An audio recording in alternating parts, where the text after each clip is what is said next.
നീ ഇലക്ഷന് നിൽക്കല്ലേ. നീ ഇലക്ഷനിൽ നിന്ന് ജയിച്ചാൽ പിന്നെ നിനക്ക് ജീവിക്കാനൊക്കത്തില്ലടാ. ഇപ്പോ നീ രാജ്യസഭയിലായിരുന്നപ്പോൾ ആ ബുദ്ധിമുട്ടില്ല. കാരണം നിനക്ക് ബാധ്യതയില്ല, ചെയ്യാമെങ്കിൽ ചെയ്താൽ മതി. പക്ഷെ വോട്ട് തന്ന് ജയിപ്പിച്ചു വിട്ടാൽ എല്ലാം കൂടെ എടുത്തിട്ട് പമ്പരം കറക്കുന്നതാണ് കറക്കും. നന്ദി ആരോട് ഞാൻ ചൊല്ലേണ്ടു. ജീവിതത്തിൽ സിനിമ എന്ന് പറയുന്നത് ഉപജീവനത്തിന് വേണ്ടി തിരഞ്ഞെടുത്ത ഒരു കരിയർ എന്ന നിലയ്ക്ക് എന്നെ തന്നെ ഞാനൊന്ന് വിതയ്ക്കാനും ഞാറായി വളരാനും അത് പറിച്ച് കൃത്യമായി സിനിമ എന്ന് പറയുന്ന ഒരു എല്ലാ വയലിൽ കൊണ്ടുപോയി ഒന്ന് നട്ട് തഴച്ച് വളരുന്നതിന് ഒരുപാട് ഇന്ധനങ്ങൾ, ഞാനല്ലാത്ത ഒരുപാട് ഇന്ധനങ്ങൾ എൻ്റെ ജീവിതത്തിൽ വന്നിട്ടുണ്ട്. ആ ഇന്ധനങ്ങളിൽ ഞാൻ ആരെയും 1, 2, 3 എന്ന് അക്കമിട്ട് നിരത്തി പറയുകയല്ല. എല്ലാവർക്കും തുല്യസ്ഥാനമാണ്.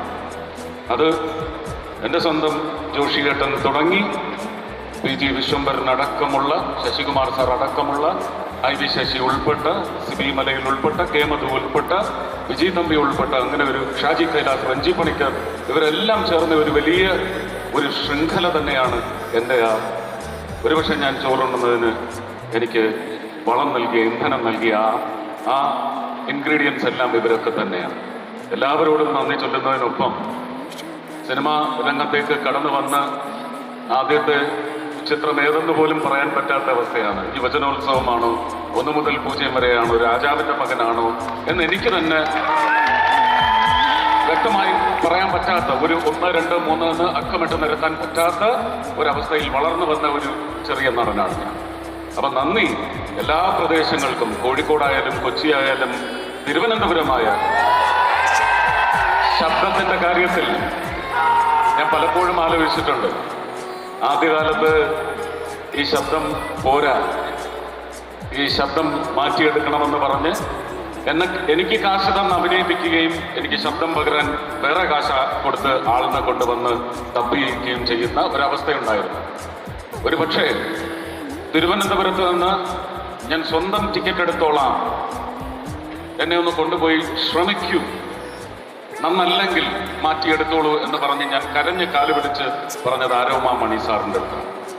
അദ്ദേഹം എന്നെ കൊണ്ട് ടിക്കറ്റൊന്നും എടുപ്പിച്ചില്ല. അദ്ദേഹം ടിക്കറ്റ് എടുത്ത്, അദ്ദേഹം കൂടെ ഒരു ടിക്കറ്റ് എടുത്ത് എൻ്റെ കൂടെ വന്നു. അന്ന് ശ്രീ കെ മധുവിനോട് പറഞ്ഞു, ഒരവസരം കൊടുത്തു. അപ്പോൾ ആ തിയേറ്ററിലേക്ക് ഞാൻ കാറിൽ ചെല്ലുമ്പോൾ തന്നെ അവിടെ അറിവ് ലഭിച്ച് എനിക്ക് പകരം തപ്പിയാൻ വന്നയാൾ സൈക്കിളിൽ പുറത്തേക്ക് പായുന്നുണ്ടായിരുന്നു. ആ ഒരു സ്പേസിൽ കയറി 20ാം നൂറ്റാണ്ട് എന്ന് പറയുന്ന സിനിമയിലെ ശബ്ദമാണ് നിങ്ങൾ അംഗീകരിച്ചത്. അവിടെ നിന്ന് ഞാൻ വളരുന്നതിനൊപ്പം ഇതൊരു വലിയ ഉത്തരവാദിത്വമാണെന്ന് തോന്നി ആ ശബ്ദവും ഞാൻ പരമാവധി വളർത്തിയിട്ടുണ്ട്. അതിന് ഒരുപാട് ടിപ്സ് എനിക്ക് കിട്ടിയിട്ടുള്ളത് ശ്രീ അമിതാഭ് ബച്ചനിൽ നിന്നും ശ്രീ മമ്മൂട്ടിയിൽ നിന്നുമാണ്. അപ്പോൾ വളർച്ചയുടെ ഭാഗം ആരൊക്കെയാണെന്ന് എനിക്ക് അങ്ങനെ കൃത്യമായി അങ്ങ് ഉറപ്പിച്ച് എവിടെയെങ്കിലും പതിപ്പിച്ച് നൽകാൻ പറ്റുന്ന നന്ദി എനിക്കുള്ളത്. ഞാൻ മൊത്തം മലയാള സമൂഹത്തെയും നന്ദി അറിയിക്കുകയാണ് വേദിയിൽ നിന്നുകൊണ്ട്. പാപ്പൻ എന്ന് പറയുന്ന സിനിമയിൽ ഞാൻ ശബ്ദത്തെക്കുറിച്ച് സംസാരിച്ച് തുടങ്ങിയത് തന്നെ 1-2 കോംപ്ലിമെന്റ്സ് എനിക്ക് വളരെ കൃത്യമായിട്ട് ജോഷിയേട്ടൻ തന്നിട്ടുണ്ട്.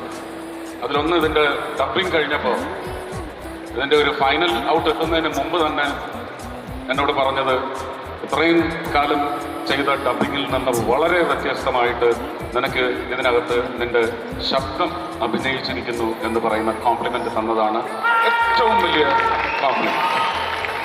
ഈ സിനിമയുടെ ഷൂട്ടിംഗ് ജനുവരി 10-ാം തീയതി അവസാനിക്കുന്ന ദിവസം കോടതിയിൽ ഒരു കൂട്ടിൽ കയറ്റി നിർത്തി എനിക്ക് ശിക്ഷ വിധിക്കുന്ന ജഡ്ജിന്റെ ഷോട്ട് എടുത്തതിന് ശേഷം ഞാൻ, നിനക്ക് ഈ സിനിമയിൽ നിന്റെ വർക്ക് അവസാനിച്ചിരിക്കുന്നു എന്ന് പറഞ്ഞപ്പോൾ ഞാൻ ചെന്ന് കാല് തൊട്ട് തൊഴുത് എന്നെ കെട്ടിപ്പിടിച്ചുകൊണ്ട് എൻ്റെ കാതിൽ പറഞ്ഞത്, ഇത്രയും കാലം നീ എൻ്റെ സിനിമകളിൽ അഭിനയിച്ചതിൽ ഏറ്റവും നല്ല പെർഫോമൻസ് എനിക്ക് നീ ഈ സിനിമയിലാണ് തന്നിരിക്കുന്നത് എന്ന് പറഞ്ഞത് ഒരു ദൈവവചനം പോലെ തന്നെയാണ് ഞാൻ സ്വീകരിച്ചിട്ടുള്ളത്.